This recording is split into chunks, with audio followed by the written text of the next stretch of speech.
Alright, I'm Dave Hula. We're here in Henrico County at one of the farms that we tend called Curl's Neck.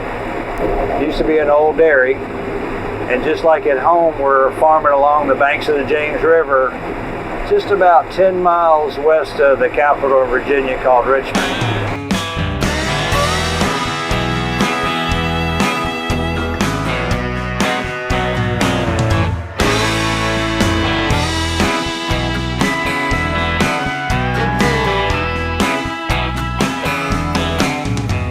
We're here at Renwood Farms in Charles City along the banks of the James River.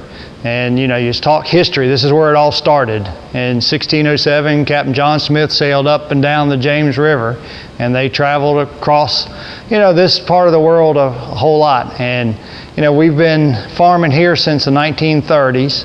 My great-granddad moved over here, and my granddad bought this farm here known as Renwood Farms. And I'm the third generation here. I've been fortunate or blessed to have worked with my granddad. My dad's retired, but he's still here, so I get to bounce a lot of ideas off him.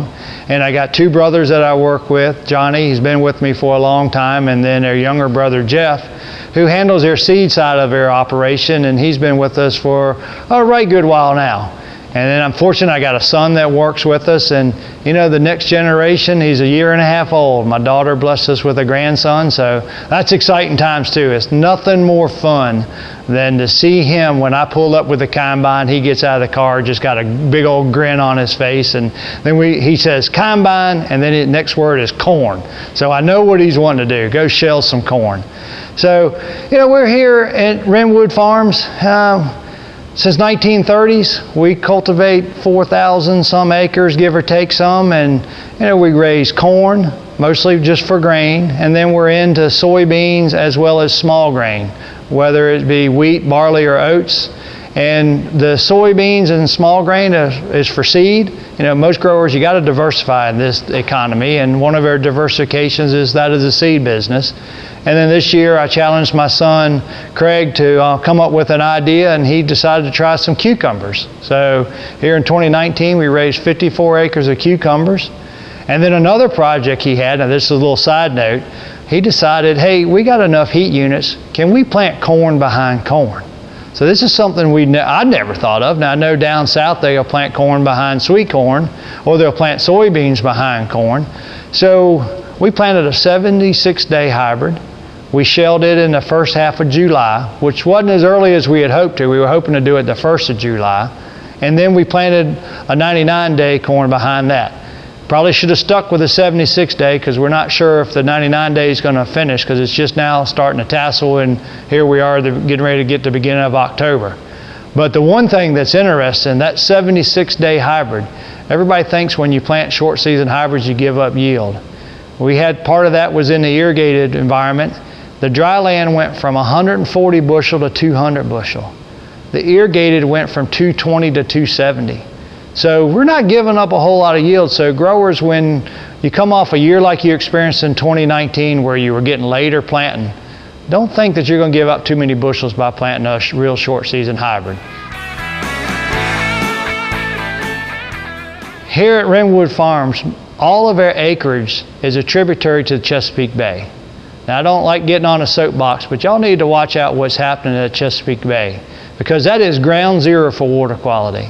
The model that they're going to use there is going to be part of the model that goes for the Mississippi, the Great Lakes, the Gulf of Mexico, and all the smaller tributaries. So pay attention to what's going on. But it has forced us as growers to be a lot more efficient with our fertility, as well as their residue management, as well as their soil management. So we've got transitioned to a continuous no-till environment. In fact, my dad was one of the pioneers, and we incorporated no-till small grain behind corn residue. And that was a challenge because the university folks had said, it probably wouldn't work because of the disease pressure, the scab that we might have. And so, that kind of forced my dad to say, okay, well, if they say it won't work, we're just going to be creative. We're going to make it work. That's exciting because, just gives you an example of how come I'm such an innovator, because it's come back from my granddad and my dad specifically. So we've incorporated that practice, and, when we start looking at residue management, then we start looking from the time we start shelling it to prior to planting, and then how we manage the residue throughout the growing season after harvest, and just prior to harvest, how we set our equipment up. And that's an important component when you start thinking about going into a no-till environment.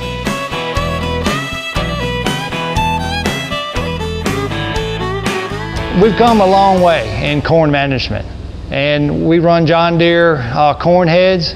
And when we first started, we had just a regular fluted roll corn head, and you know that was crimping the corn, pulling the ear off as the ear hit the deck plate, and you know we were living with it. Then we were running a bush hog behind it, trying to break that corn stalk up a little bit. And now we transitioned in 2017 to where we were cutting the corn stalks into segments and crimping them to where it would kind of help break the residue down a little bit. And then the thought was, hey, if you got those corn stalks on the soil in little sections or lengths, then it would reduce the windy road or the movement of the residue with wind and or the movement of the residue with heavy rains. Well, this year we've transitioned to the calmer rolls, the knife rolls, where I think they're the 12 blade calmer knife rolls, and they're breaking it up into real small pieces of residue. Now, one of the bonuses, I saw a grower that had run the 10 knife roll last year, and I watched his residue, and you know, it's not like it's disappearing in 2 weeks. It's taken several months. I mean, he's still got residue there in January and February. Now, we get a little bit of wind. Now, we don't get the winds that y'all may have in the Midwest, but we do get a hurricane, and we get big rains. But if you're into a no-till environment and you're managing whether you got terraces or you have some kind of residue there to keep the water from moving rapidly, and even the small pieces of confetti, it's not like they're blowing away. They're not washing away. And the example I like to use is you got the corn stalk there, and you got that whole root system. Now, let's say we till our wheat into that. Now, some growers say you need to plant at an angle or cross away. I'm like, it took years for my dad and granddad to get the field straight, so I'm sure not going to plant something at an angle. So we offset our planter, because everything's RTK. We offset our planter so a row's not going right into that, a wheat row is not going right into that corn row, and we narrowed a gauge wheel. Now that corn stalk, the water and wind does not always blow straight down the row. It's sometimes blowing crossways. You know, we don't know which way the wind's going to blow.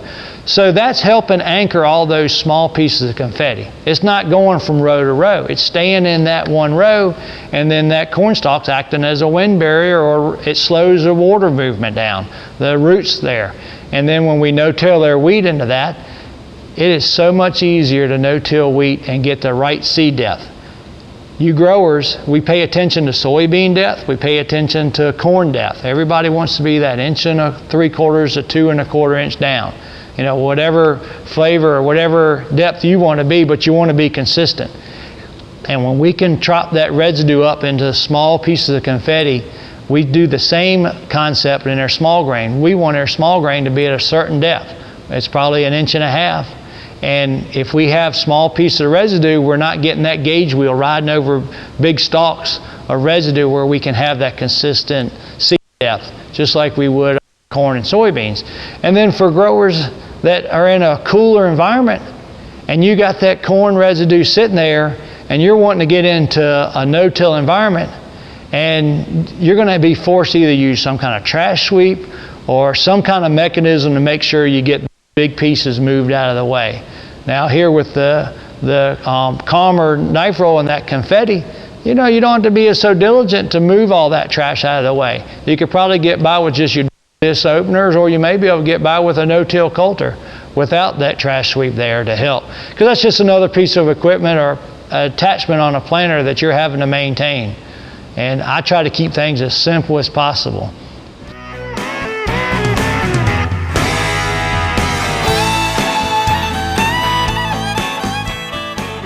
You would think that if you're doing continuous no-till, you would build organic matter. Well, you know, we're not seeing that. We changed our sample depth from 8 inches to like 4 inches because we're getting some stratification of nutrients. But we figured we'd see a bigger push in our organic matter. Well, we're not. Now we're on the East Coast. We don't really get too awfully cold like a lot of growers in the Midwest do. So our soil biology is just living all year long. And with that in mind, any of the residue that we put on the top disappears. We have a hard time building residue because their biology is just churning it up. And after we harvest their corn crop, you know, we'll start somewhere the second half of August and we try to finish by October 1st. This year I think we're going to hit our market. Some years we don't, particularly if we get a named thunderstorm like a hurricane, pushes their corn over, slows harvest. Or if we have a few more acres, or if we have a really big crop. You know, we've seen our organic matter not change a whole lot, but we've seen our yields kind of on an uptick. Our APH has moved from the 140s to where last year we had an APH of about 211 bushels. Pretty exciting. Now some of that's some irrigated ground, and this year we're going to be a little off that mark because we were dry. Now residue management plays a key role in helping us overcome these dry periods, because if we have residue on top, we're capturing rain. The rain's going into the soil profile, partially because we have a residue mat that keeps residue or keeps around rain from running off the field. Another reason we have that residue there, it's a good harbor for like earthworms, and you know, we get this huge population of earthworms. They're coming in, pulling some of the residue down into their hole, digesting it, and then it starts all over. So as we can have small pieces of residue, you know, that's helping to feed our organic life. If you've never seen an earthworm grab a piece of corn stalk or a piece of corn residue and try to pull it into a little hole, it's amazing what they can do. And I think if a grower hadn't seen that, that should be a task somewhere in their next season to see if they can observe that, because that's unique, because that's just showing you what can actually happen.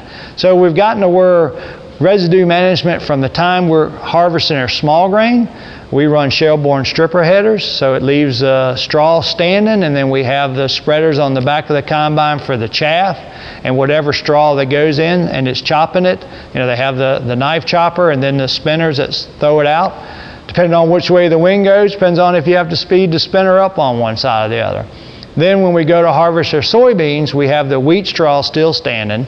Then the soybean header is taking the wheat straw plus the soybean stalk and the pods and the beans in, and then spreading all that out.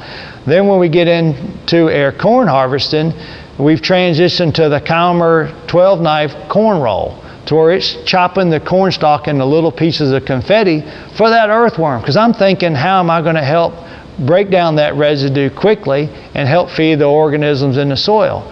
The reason we want it to break down quickly is because we're going to no-till wheat into that corn residue within 2-3 weeks from the time we harvest it. So we want it to start breaking down as fast as we can, and we've done some things throughout our learning curve to enhance that. Typically when we shell corn the first half of September, we get enough rainfall, we get enough heat that the residues start to break down. When we get later into the corn season, you know, we may enhance that by adding some fertilizer, some ammonium sulfate, or some sugars or something, just humic acids, just to stimulate that decomposition, feed the biological life. And then when we transition to the Calmer knife rolls, man, that corn stalk has been broken up into a lot smaller pieces as opposed to the sections that you see it being crimped in. So that's enhancing the residue breakdown even faster. Now, we're running into a dry period, so we're going to be anxious to get some rain, but we see once we do get that rain, that confetti corn stalk, it's going to disappear in a hurry. And that's where some of our nutrients, you know, potassium being the one key one, that's in your corn stalk.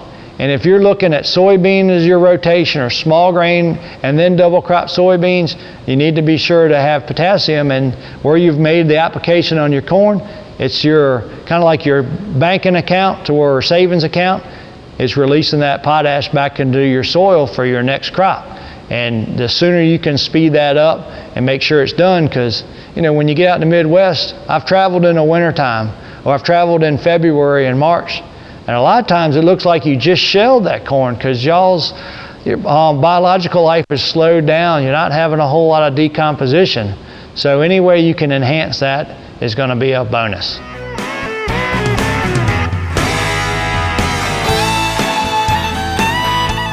I know this year has been a challenging year for a lot of growers, but 2019 for us at Renwood Farms couldn't have been a better season from a standpoint. Planting got everything off to a great start.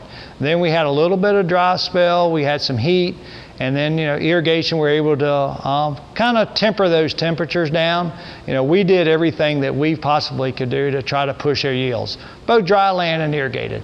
This year about 19% of our corn's irrigated, and so that leaves 81% dry land. So we're subject to Mother Nature. And we did as much as we possibly could.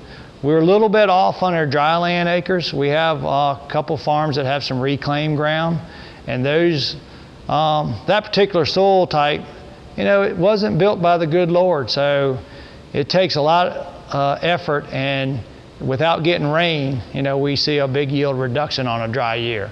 So we're picking some 60 bushel corn there. Then when we get into the virgin ground there, it might go up to 160 to 220. So that shows you a little difference. It looks like our dry land average this year are going to be in the 170s, 180s. Now here at the home farm, we were picking some of the best dry land corn we've ever had. 220s to, we were seeing some 300s in dry land. Then when we get into the irrigated environment, we're seeing that 250 to 300, 350, 400 on up. So depends on how much we want to push it. Now we don't push all our irrigated fields because we never know if we're a thunderstorm or a hurricane. So we try to mitigate some risk. So portions of it are intensively managed where we've seen some of those real high numbers. And then the rest of the pivots are just production irrigated. We like to strive to say if we don't see a 300, 320 bushel average on our irrigated, we've failed. And this year we will see that. So this year we're always trying to make improvements on our planting as well as our harvesting equipment. So we transitioned to the Commerce Super Chopper, the 12-knife system. We also put their gathering chains on and then their deck plates on.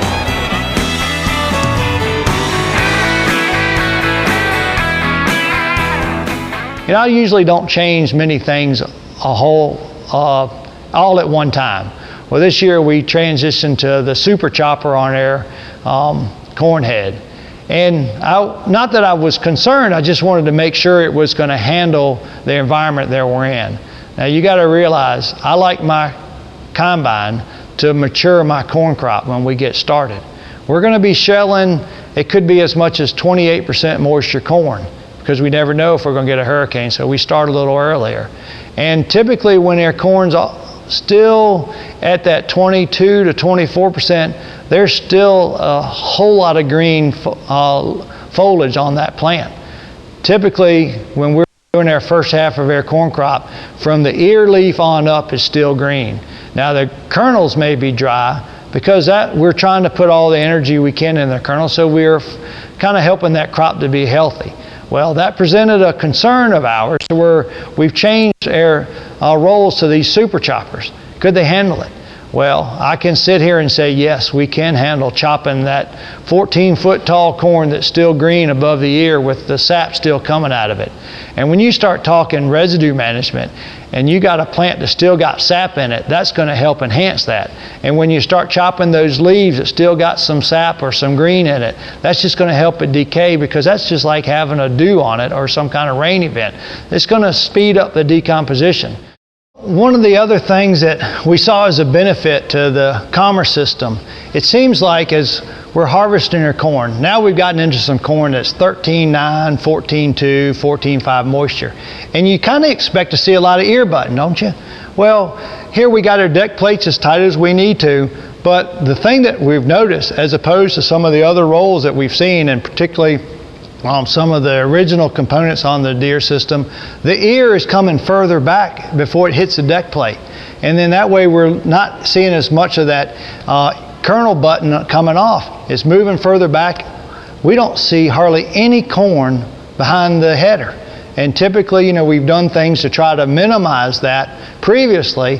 Now we just running the standard super chopper with the gathering chains, and you know, we've just seen an improvement on all that to where we don't have the header loss that we typically have seen in the past, where we were trying to make corrections for that.